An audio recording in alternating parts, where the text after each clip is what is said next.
Welcome to Invincible, the show where we talk about how organizations are using the Invincible operating system to unlock the potential of their people. I'm Bronson Taylor, and with me, my co-host, as always, Ryan Seacrest. Oh, I'm sorry, I mean Mike Opadahl. Please join me for Christmas in New York. I'll be hosting the live event of Disney. Hey, so what's funny is usually you ask me how I'm doing, and I was going to pivot on you because you always ask me hard questions. You're like, hey, you put me on the spot, and like people don't know this, but you seriously don't tell me what you're going to say, and then you ask me these questions. So I have one for you. So right. Whether you have opinion or data, I want to know, when you move to Southwest Florida, does your blood actually thin? So I don't have data. I haven't studied it, right? So I'll be upfront about that. Yeah. Here's what I know. I know that people said you're going to get used to the humidity. You don't. It's always hot. It's always humid. In terms of blood thinning with the cold, yeah, it seems like I'm more sensitive to the cold now than I used to be. What about you? Okay. Well, yeah, I mean, so I'm sure the next time we meet, you'll have the actual data. You'll do all the research. But I would just say this. I think it's like, I know my house is at 70 degrees. Usually it sits about 76 with the AC running 24/7. It's 70 degrees inside my house and I'm freezing. So I just want, the rest of the world is so mad at me right now because they're going, it's snowing outside and it actually is 10 degrees.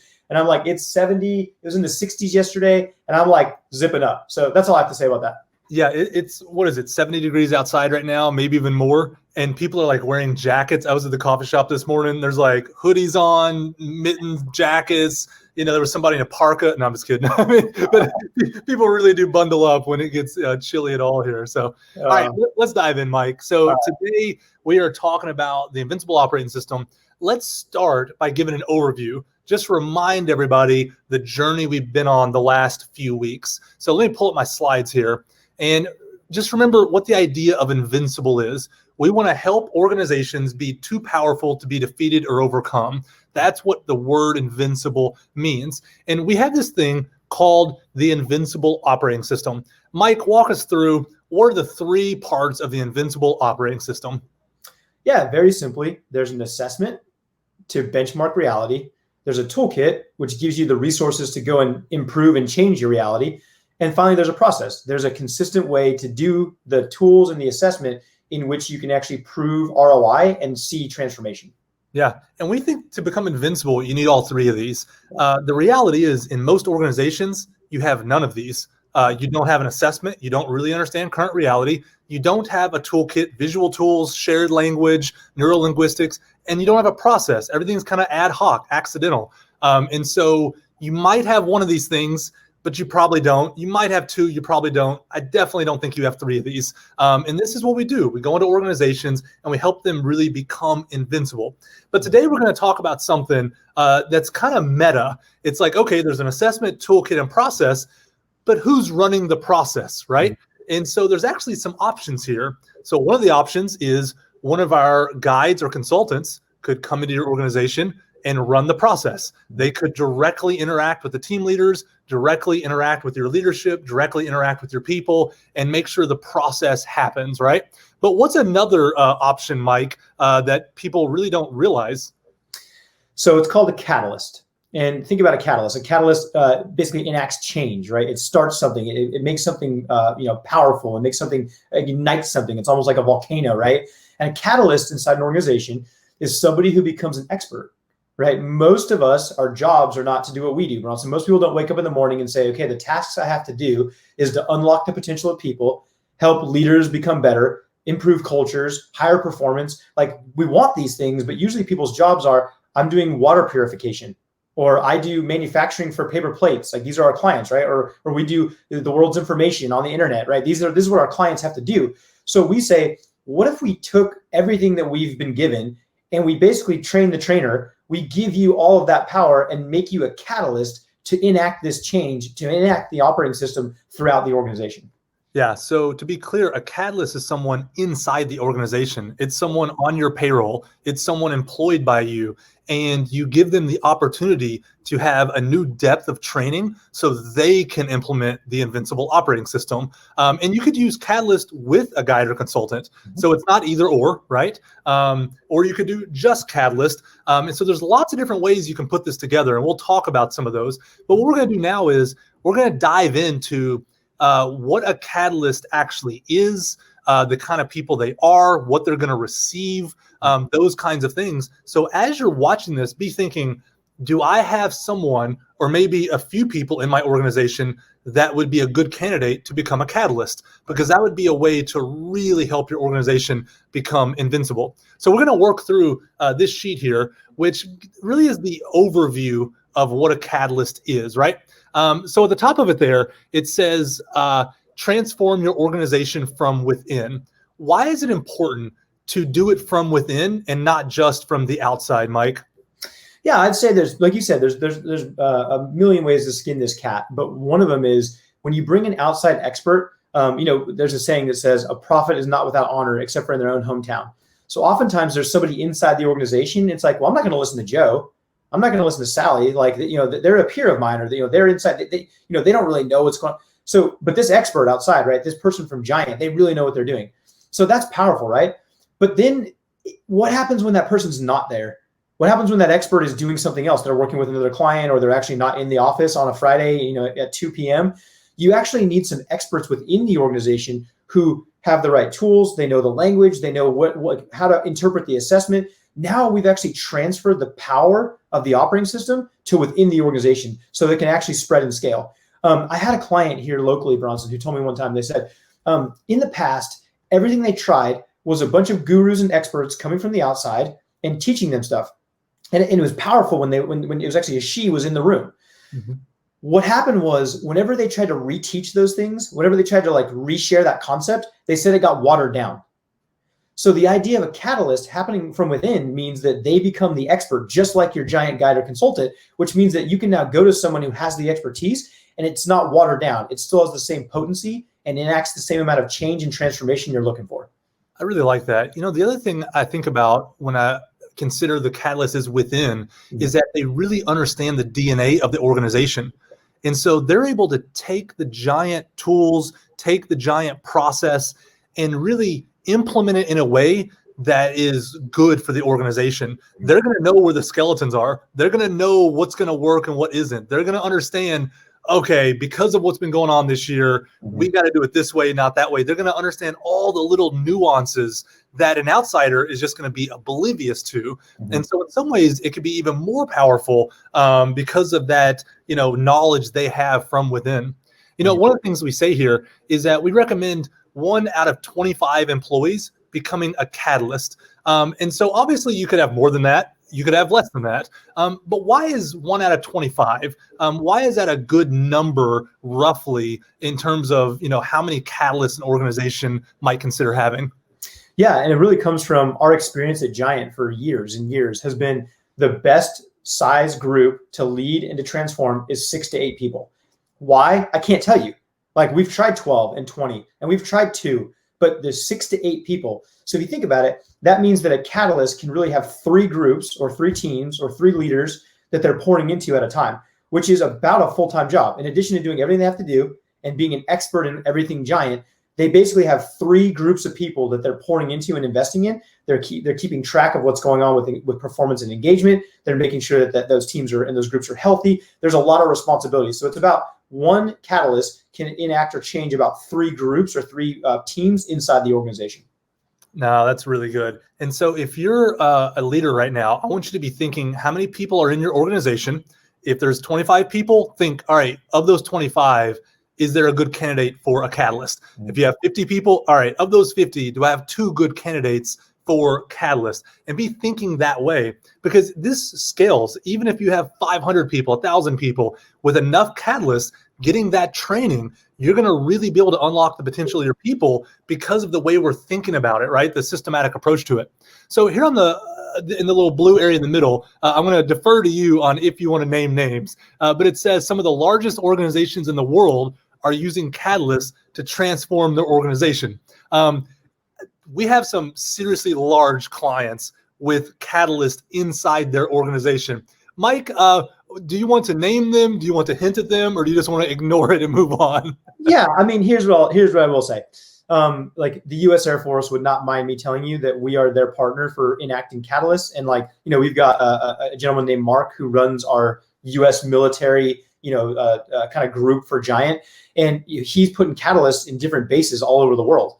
Because, like I said, these catalysts become these internal champions of leadership, of better leaders, healthier culture, and higher performance. And so I know the U.S. Air Force is a partner. They wouldn't mind us using their brand. Another one makes a really good chicken sandwich. They don't like us using their name because, everyone in the world knows who they are, and they're actually the best quick serve organization in the entire world. So there's that, right? The other one, another client organizes all the world's data, right? You can decide if you want to know who that is. So again, they don't like you using them for advertising, but the world's largest organizations, the ones who we all consume on a daily basis, in some cases, or they protect our country. I mean, they're using Catalyst as a way to truly scale transformation throughout the organization. Yeah, well said, Mike. So, and the reason these really large, sophisticated organizations are drawn to the idea of Catalyst is because they need something that's going to work at a large scale. It's not enough to have one expert pouring into a couple people. It just isn't going to be enough for their use case. So they need Catalyst sprinkled throughout the organization to really unlock the potential of their people. So now let's talk for a little bit about what a Catalyst actually gets, right? On the inside, what are they getting? I want to zoom in a little bit here since the font is so tiny. The first thing that they get inside an organization, actually, wait, I want to back up before we do that. On the left-hand side here, we say Catalysts are the people within your organization that have always been highly engaged. Now you have a proven operating system to help them multiply their behaviors. I want to point that out for a second because you already know probably who the Catalyst should be. They're the ones that are in it to win it. They're the ones that are soaking up new knowledge. They're the ones that are already a positive impact on the people around them. Becoming a Catalyst isn't going to change you from a bad employee to a good employee. It's not going to happen. What it's going to do is it's going to take good employees and give them new tools and new insights and let them deepen their impact on the organization. Would you agree with that, Mike? Yeah, and it's taking a good or even great employee to whole new levels. Right. I mean, it really is. I mean, that's the idea. Is we say these will become your best employees because they're given psychometric skills and emotional intelligence, and they know when to use the right tools in different circumstances. They become these leaders worth following. Everyone wants to be around them. That's our experience with Liberators. That's our experience with our Catalysts. And so you're absolutely right, Bronson. I would not think of, hey, we got this employee and we really need them to be more engaged. Let's make them a Catalyst. Like, no, these are the champions in your organization that already love what you do. They value the same things that the organization wants. They know how what they do aligns to the organization winning. And now we're just giving them, like I said, the tools and the resources to be the best leaders and to enact the change throughout the rest of the organization. Absolutely. And so think about, have somebody in your mind as you're listening to this, picture her, picture him. All right, here's what they would get if they become a Catalyst. So the first thing is 5 Voices certified. Mike, why is that such a big deal to have someone inside your organization certified in the 5 Voices? Yeah, I mean, so again, I don't want to play the game of like my psychometric can beat up yours, but really we took, young typology and all the work that Myers-Briggs, the mother-daughter combination did, years ago, and many, many years of experience. And we simplified what used to be 16 complicated personality types into 5 Voices. And so it just gives you a really powerful language to understand. Bronson's a pioneer creative, and Mike's a guardian pioneer. And what does that mean? And what do our nurturers bring to the table? So we certify them to be able to use, the most powerful research that's ever been done on psychometrics in a really simple way that scales, that people really enjoy using within team dynamics. Absolutely. I mean, if you had 1 in 25 people 5 Voice certified in your organization, there would be a level of insight, a level of humility, a level of being able to work together that just is going to be off the charts compared to not having those kind of people sprinkled throughout the organization. And again, that's why 25-1. We want enough people 5 Voice certified, in ratio to the organization as a whole so that it can really stick and take hold. The next thing, they get 100X certified. What do we mean by 100X, and what does that certification entail? Yeah, well, 100X is, the book we launched a couple years back. And really what it means is getting people to 100% health. So getting them as healthy as possible, right? As close to, right? We're not saying it's perfection, it's progress. And then multiplying healthy behavior throughout the organization. So the concept or the idea inside the book is the Sherpa. It's the person that goes ahead and makes sure everything's safe and then comes behind and challenges people up the mountain. So they become, again, these really healthy leaders who multiply the right behavior and giving them the deep insights around all the tools and the process by which that happens. Yeah, and obviously that's a big win for the organization when you have these people that are trying to become 100% healthy and multiply their behaviors. Yeah, you probably want some more of that. So that's always a good thing. The next thing is they're going to get Invincible OS certified. So again, we talk about the process, right? The process of the Invincible operating system.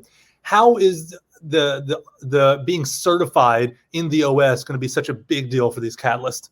Yeah, and I think what it is it's the assessment, the toolkit, and the process. They know how to understand and interpret the assessment and know what to do with that data and information. They know which tools apply to each part of the assessment so that we can actually show improvement to the powers that be, to the stakeholders. And finally, they understand the different components of the process and how to lead them. And I'm not going to go through each one because that would take a lot of time, but specifically like leader coaching, Bronson, like think about a catalyst being able to coach your leaders, helping them with their peace index, how healthy they are as a leader, helping them with performance and engagement for their team, and helping them process the next actions that need to be taken to ensure growth and transformation. Like we're literally giving them a certification that allows them to coach the leaders who are doing the most important work inside your organization. Yeah, and it's a really important point to think about, that it's not that we're helping 1 in 25 people be catalysts so they're different.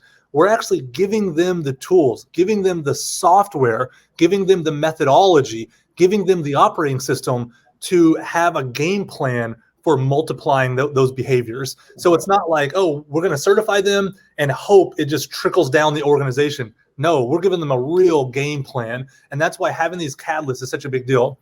So let's do this. Let's talk about the price for Catalyst, because it's probably like, okay, this sounds great. Is it affordable, right? Is something that's going through some people's mind. So we're going to talk about price. And then let's talk about a game plan, how some organizations are using Catalyst as the first step of the operating system and how that actually works. So how much is it to become a Catalyst each month, Mike? Yeah, it's $199 per month. And so people, how did you land at that price? They might ask the question. Oftentimes folks go, that's it? Like yesterday, I talked to a couple of folks actually in the Caribbean who are like, oh my gosh, of course we want to do this, right? So it's usually a no-brainer when it comes to the price. But if you're thinking for $200 a month, basically, what am I getting? In the past, we would charge $5,000 per certification upfront. If you think at $200 a month, it's going to take you years to get to $5,000 for just one certification. What we decided was we'd rather have 1 in 25 become catalysts so that this thing actually works throughout the organization. We didn't want price to be the issue. So basically we said, we're going to give, tens of thousands of dollars worth of value for $199 a month. Yeah, no, that's great. Mike, Carlos has a question. He says, I like this idea of Catalyst. How many hours a week should a Catalyst set aside to dedicate to this role? Walk us through the leader coaching, how much time that may take, how many leaders they might have that are actually coaching. How many hours do you think they should set aside in a week or a month to do this well? Yeah, it's a great question. And the truth is, the certifications are self-paced. There's a lot of engagement, interaction with Giant and our professionals to help you do that, or the guide or consultant who's leading the account for you. So you have to kind of decide what's best for you. But we recommend that you would set aside between 2 and 4 hours a week. Now, it might seem like a lot. You're going, oh, wait a minute. You might be talking about a half day a week. That's a lot.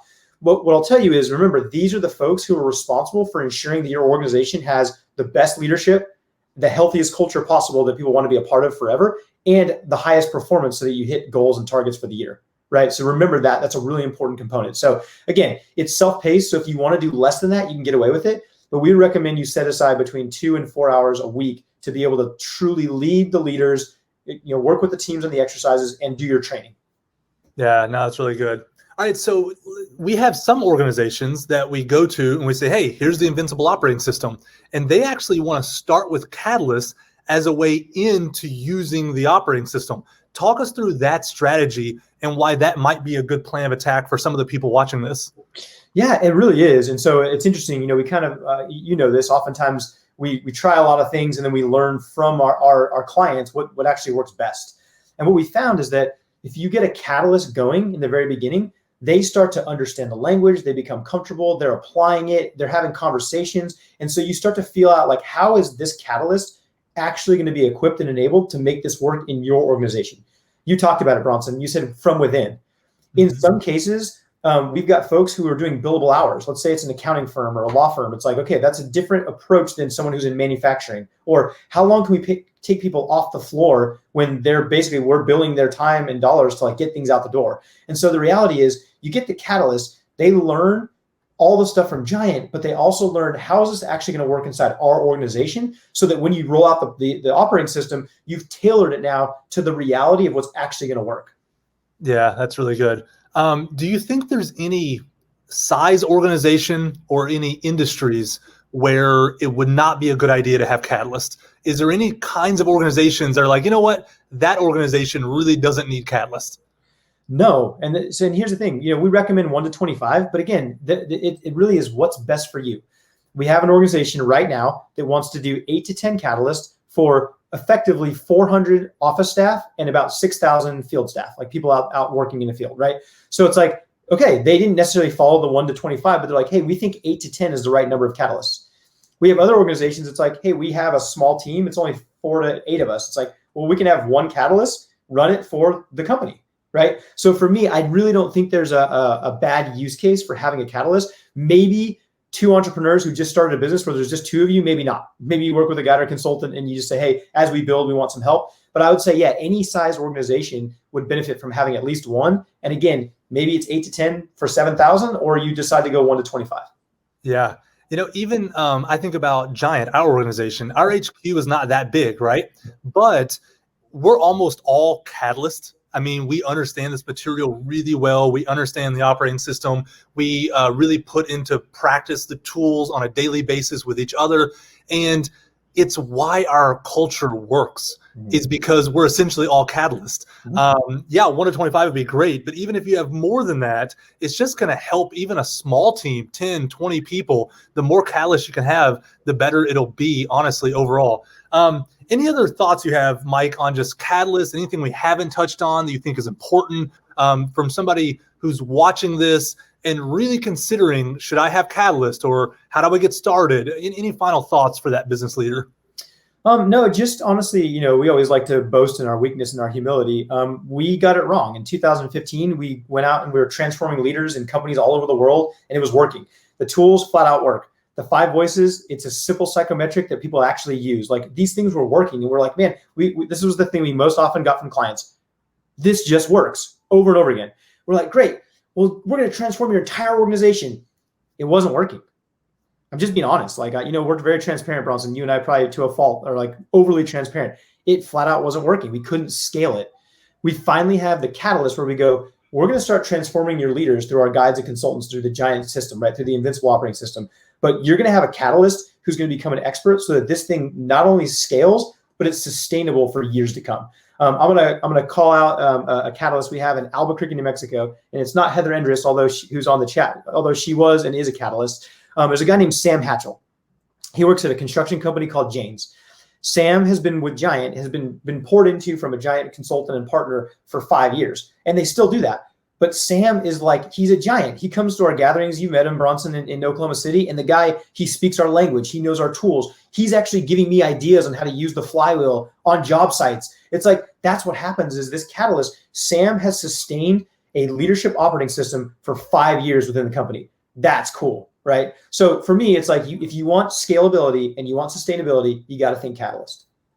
Now that's great. So, a lot of people are wondering what's the first step if they want to get started on Invincible. We always remind them what to do. So here's what I would say. If you're thinking about getting started, go into your Ascend account. At the top of the screen is a button to get a free 5 Voices bootcamp. That's how we can start this whole process. Do the bootcamp.